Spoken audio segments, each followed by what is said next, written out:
حضرت عائشہ صدیقہ رضی اللہ تعالیٰ عنہ فرماتی ہیں میں نے نبی پاک صلی اللہ تعالیٰ علیہ وآلہ وسلم کو نا مرض وصال تک دیکھا ہے، حضور کے وصال تک، کہ حضور قرآن پاک کی آخری 2 سورتیں پڑھ کے سورۃ فلق اور ناس اپنے ہاتھوں پہ پھونکتے تھے، پھر جسم پہ ملتے تھے۔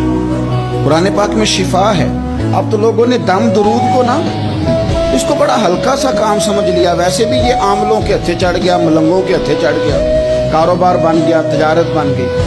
ورنہ قرآن پاک کی آیات پڑھی جائیں تو حضور نے فرمایا سورہ فاتحہ میں شفا ہے، اس میں کرم ہے۔ یہ چیزیں جو بڑی ہمارے لیے سود مند تھی، فائدہ مند تھی، ہم چھوڑ گئے۔ ایک بڑی خوبصورت حدیث ہے، سنیے گا۔ حضرت ابو سعید خدری رضی اللہ تعالیٰ عنہ حدیث کے راوی ہیں، بخاری میں موجود ہے۔ ارشاد فرماتے ہیں کہ ہم ایک سفر پہ تھے، واپس آ رہے تھے، ایک جگہ رات کو قیام کیا، سونا تھا، بستی تھی۔ بستی کے لوگوں نے نہ کھانا پوچھا نہ پانی پوچھا، کوئی ضیافت نہیں۔ آدھی رات کا وقت آیا تو ایک بندہ دوڑا دوڑا آیا، کہنے لگا ہمارے سردار کو بچھو نے کاٹ لیا ہے، تم میں سے کوئی بندہ دم درود کر لیتا ہے؟ تو ایک صحابی کہنے لگے کر تو لیتے ہیں، پر تم نے چونکہ ہمیں کھانا پانی تک نہیں پوچھا، تم اگر دم کراؤ گے تو مفت نہیں کریں گے۔ بخاری پڑھ رہا ہوں۔ پیسے لگیں گے۔ کتنے پیسے؟ بکریوں کا ایک ریوڑ پورا۔ شارحین نے لکھا 40 بکریاں۔ کنے دما دیا؟ اور بھائی اس سے کوئی بندہ جواز نہ لے کہ پیسے لینے جائز ہیں، اس سے جواز نہ حاصل کرے۔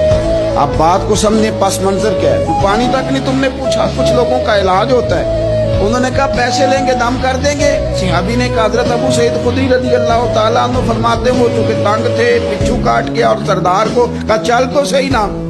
وہ صحابی گئے، سورہ فاتحہ پڑھ کے دم کیا، اور حدیث بخاری سے میں آپ کو دکھاؤں گا۔ لوگ کہتے ہیں دم کدھر سے آ گیا؟ بخاری پڑھ رہا ہوں، صحیح بخاری۔ شفا تو اللہ نے دینی ہے نا، رب کریم نے شفا دے دی۔ بکریاں لے لی، آ گئے جہاں آرام کر رہے تھے اس جگہ۔ صحابہ میں اختلاف ہو گیا، کچھ کہنے لگے بکریاں لینی چاہیے تھی، کچھ کہنے لگے نہیں لینی چاہیے تھی۔ حضرت ابو سعید خدری رضی اللہ تعالیٰ عنہ فرماتے ہیں پھر ہم نے فیصلہ کیا چپ کر کے سو جاؤ، صبح حضور کی بارگاہ میں جائیں گے۔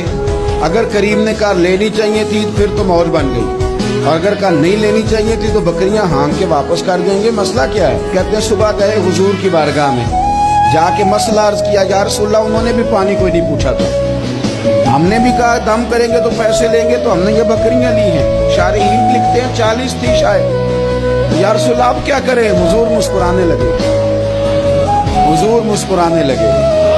جس کے گچھے سے لچھے جڑے نور کے، ان ستاروں کی نزہت پہ لاکھوں سلام، اور جس کی تسکین سے روتے ہوئے ہنس پڑے، اس تبسم کی عادت پہ لاکھوں سلام، اور ان کی باتوں کی لذت پہ بے حد درود، ان کے خطبے کی ہیبت پہ لاکھوں سلام۔